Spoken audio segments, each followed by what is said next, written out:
Hold on to your love of 90s TV, because we're about to time travel. Once upon a time in the age of busy patterns, dial-up modems, and the real Running Man, television was black. Now this is a story all about how Like, very black. What is truly American is black culture to a large degree. Flip on the television set. What's my theme music? It's a rare condition. I think the 90s was definitely a golden age of black television. And that's how so many people see the 1990s, but is that really true, or is nostalgia just clouding our recollection? So everybody kind of looks on the golden age in terms of when they were young.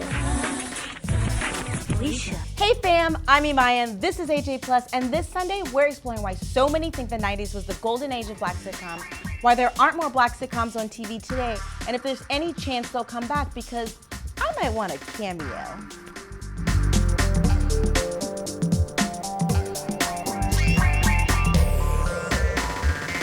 There was a time when the sitcom was dead to television executives, like, rest in peace dead.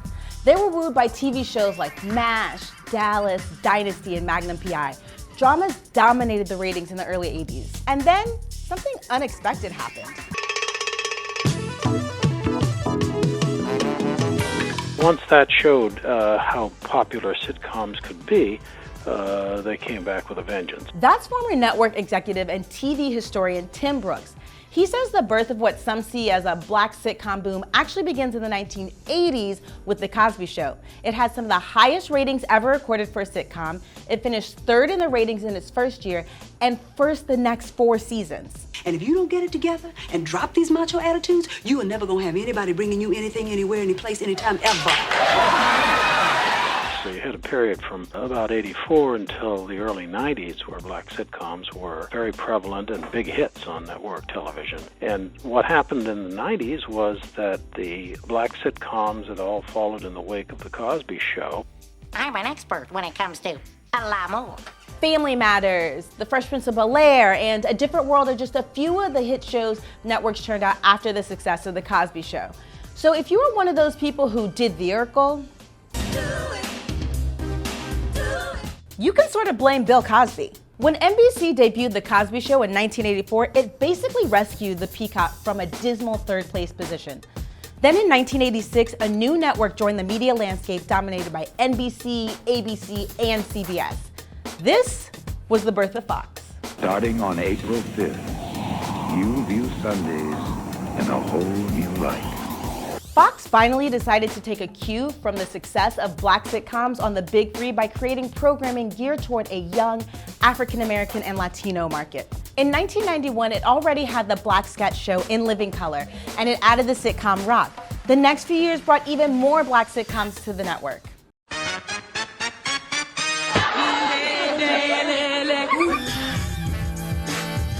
By the mid-90s, Fox was airing a bunch of black sitcoms.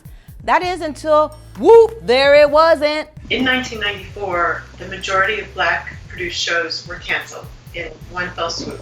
Fox Network, that aired the majority of black-owned shows, canceled them because Fox was then in a position to support white audiences.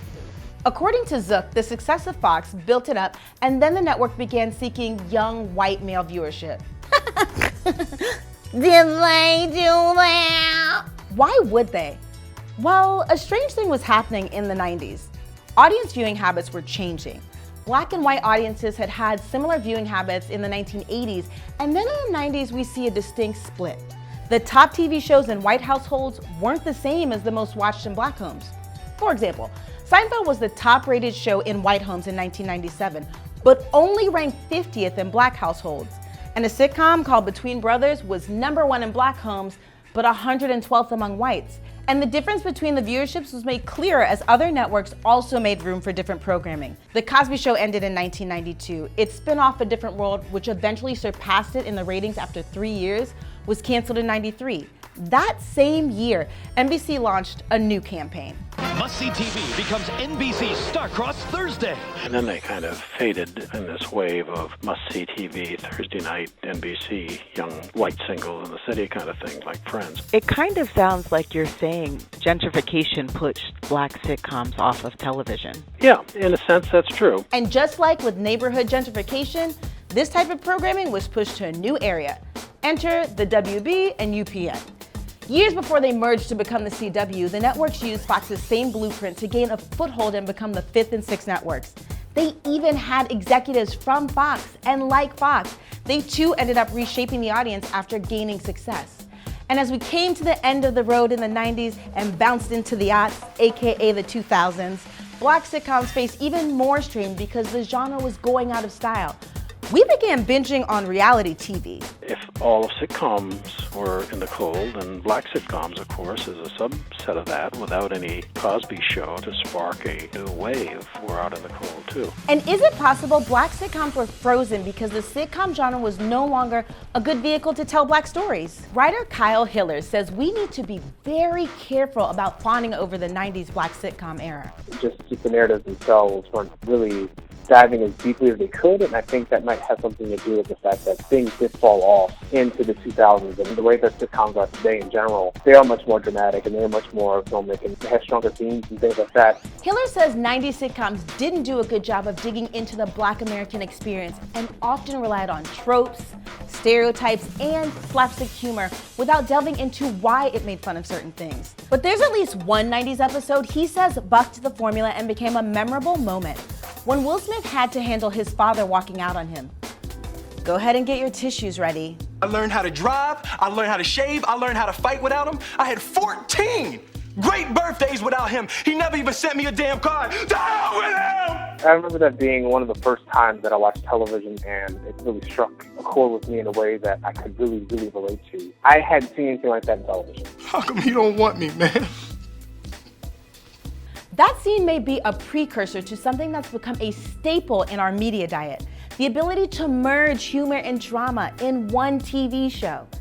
And Brooks says that's another thing that helped end the reign of black sitcoms. Desperate Housewives, shows like that were almost like 1-hour sitcoms. So that filled the need that viewers had for comedy, and that kind of left the traditional sitcom out in the cold.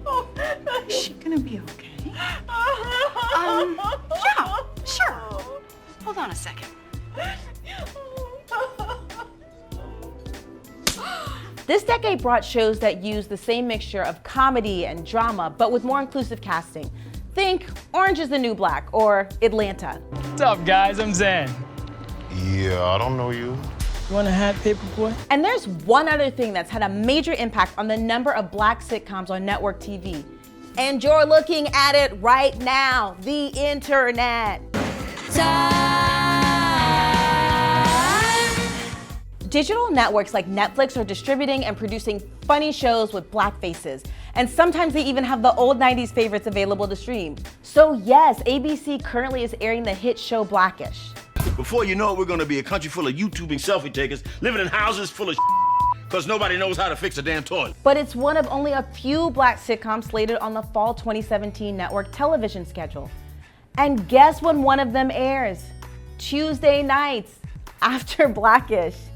And that's very interesting because 79% of the audience that watches Blackish isn't black, according to Nielsen. The audience for black shows is expansive, according to Brooks, and Nielsen's ratings agree. Storylines with a strong black character or identity are crossing cultural boundaries to grab diverse audiences and start conversations, according to Nielsen. But with Netflix showing a slew of black stand-up specials while creating original shows like Dear White People, viewers can get their fix online. So with our changing entertainment palette, all this competition, and how much the sitcom has evolved, will we ever see a black sitcom boom like we did in the 1990s? It's so much closer than you think. In a sense, we are one hit away, I think, from a revival. There's nothing inherent in the black sitcom genre that keeps it off of television today. It's just they need an example of doing it right. Now this is a story all about how I did this video just for you, and I want to take a minute just to sit right here to see you like, share, subscribe, and comment right there.